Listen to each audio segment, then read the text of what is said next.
Днес ще говорим за билката кимион. Нека да повторим, ако не сте чули правилно. Кимион. Нейните синоними са кимел и кимон. Тя е от семейство синикоцветни.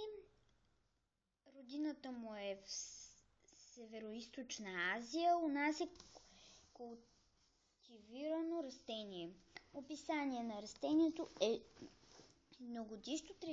едногодишно тревисто растение с право ръбесто, разклонено в основата високо до 1 метър стъбло. Листата са сложноперести с дълги дръжки. Цветовете са бели, дребни, събирани с съцветие сложен синик.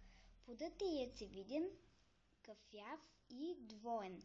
Използваема част. Семената при пълното им озряване, срок на годност 2 години. Действие и приложение. Билката стимулира отделянето на мляко, кърмачките действа газоглотно, жлъчеглотно, болкоуспокоително, стимулира храносмилянето. Това действие се дължи основно на етеричното масло и кумарините, съдържащи се в билката. Народната ни медицина употребява кимиона за газове, лошо храносмиляне, тежест в стомаха, болки в стомаха и в червата, болести на черния дроб и жлъчката, за апетит и други, външно като запарка, за промивки на рани и язви.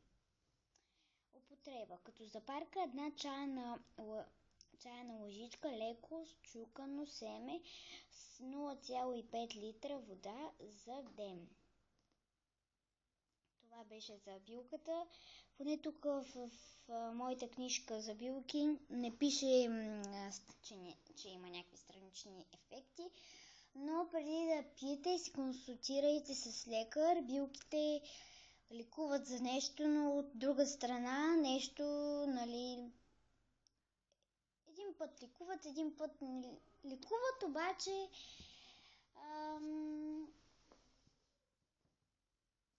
друго пък рушат в организма. Примерно една билка помага за черния дроб, а другата пък билката по принцип тя помага за черния дроб, обаче за бъбриците пък не е хубава.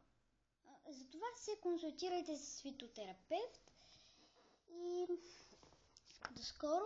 И ако ви е харесал клипа, моля харесайте. Довиждане, лек ден или вечер. Чао!